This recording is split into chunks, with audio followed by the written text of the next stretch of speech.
पवन सिंह का गाना काला ओढ़नी ने कर दिया है कमाल। और जितने भी इंडस्ट्री है, चाहे बॉलीवुड हो चाहे साउथ इंडस्ट्री हो, सबको पीछे छोड़ दिया है। नंबर 1 ट्रेंडिंग में ये गाना चल रहा है। और अभी जब आप जाएंगे यूट्यूब खोलेंगे तो यूट्यूब ट्रेंडिंग सेक्शन में आप जाएंगे तो देखेंगे यहाँ पे म्यूजिक सेक्शन में नंबर 1 पे गाना ट्रेंड कर रहा है म्यूजिक में। और जितना भी पंजाबी इंडस्ट्री हो, चाहे बॉलीवुड इंडस्ट्री हो, चाहे साउथ इंडस्ट्री हो, चाहे हरियाणवी इंडस्ट्री हो, सारे इंडस्ट्री में भी पवन सिंह टॉप पे चल रहे हैं। और लगभग 80 लाख से भी ज्यादा व्यूज गाने में मिल चुका है 2 दिन में 3 दिन में। और लोग बहुत ज्यादा पसंद कर रहे हैं इस गाने को। 3.5 लाख के आसपास लाइक मिला है। और जब गाना रिलीज हुआ उसके बाद इवेंट हुआ और इवेंट में जब सब पहुंचे तो वहां एक अलग ही माहौल था। और यहाँ पे पवन सिंह ने एक बहुत ही बड़ा रिकॉर्ड बना दिया है। साथ में भोजपुरी इंडस्ट्री का अब तक का सबसे महंगा गाना है, मतलब जितना भी गाना बना है अभी तक में सबसे महंगा गाना है। और पूरा जो गाना है वो एक्शन से भरपूर है। जब आप गाना सुनेंगे, देखेंगे, वीडियो देखेंगे तो वीडियो में देखेंगे पूरा एक्शन ही एक्शन है। तो वीडियो के डिस्क्रिप्शन में आपको यहाँ पे गाने का लिंक मिल जाएगा, तो वहां से डायरेक्ट गाना सुने। आप लोगों ने काला ओढ़नी गाना सुन लिया होगा, फिर से जाके रिपीट करके सुने, क्योंकि यहाँ पे ग्लोबल म्यूजिक जंक्शन की तारीफ करनी पड़ेगी। जिस प्रकार से प्रोजेक्ट यहाँ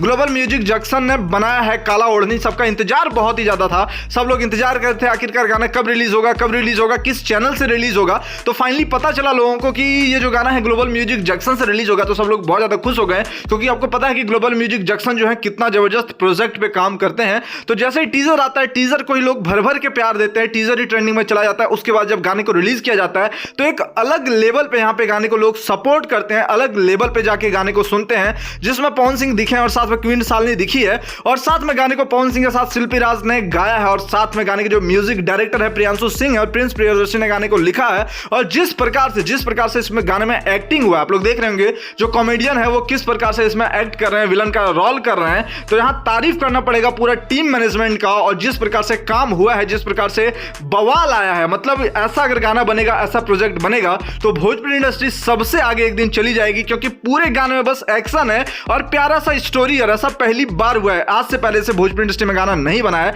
और पवन सिंह ने दिखाया कि पवन सिंह कितना जबरदस्त और कितना शानदार प्रोजेक्ट पे काम करते हैं, कितना जबरदस्त प्रोजेक्ट लेकर के आते हैं। जब आप प्रोजेक्ट देखे होंगे, गाना देखे होंगे, तो ही आपको पता चल रहा होगा कि भाई ऐसा प्रोजेक्ट तो आज से पहले आप लोगों ने भोजपुरी इंडस्ट्री में नहीं देखा होगा। तो जाएं और ऐसे ही प्यार दें आप लोग इस गाने को और ऐसे ही सपोर्ट करें, क्योंकि अभी भी इतना दिन सोच सकते हैं 3 से 4 दिन हो गया है, 3 से 4 दिन से नंबर 1 म्यूजिक सेक्शन में ट्रेंड पे ट्रेंड किया जा रहा है। और इसका जो पीछा कोई भी इंडस्ट्री का गाना नहीं कर पा रहा है, चाहे हरियाणवी इंडस्ट्री का गाना हो, चाहे पंजाबी इंडस्ट्री का गाना हो, चाहे बॉलीवुड इंडस्ट्री का गाना हो, चाहे साउथ इंडस्ट्री का गाना हो। पूरा इंडिया में जब आप जाएंगे तो म्यूजिक सेक्शन में नंबर 1 पे ये गाना ट्रेंड कर रहा है। मतलब जितना उम्मीद था उससे ज्यादा इस गाने को प्यार मिल रहा है। और ये गाना एक ब्लॉकबस्टर, आप लोग कह सकते हैं कि ऐसे ही गाने को ब्लॉकबस्टर गाना कहा जाता है। तो ये गाना ब्लॉकबस्टर हो चुका है। और साथ में इस गाने में क्वालिटी से कंप्रोमाइज बिल्कुल भी नहीं किया गया है। एक जरा सा भी इस गाने में क्वालिटी से कंप्रोमाइज नहीं किया गया है। जिस प्रकार से क्वालिटी इस गाने में दिया गया है, चाहे ऑडियो क्वालिटी हो, चाहे वीडियो क्वालिटी हो, चाहे जितना भी ग्राफिक्स है, सब बहुत ही मजेदार है। तो आप लोग जाएं, इस गाने को देखें। फिर मिलते हैं दूसरे वीडियो को लेकर के। तब तक के लिए आप लोग अपना ख्याल रखें।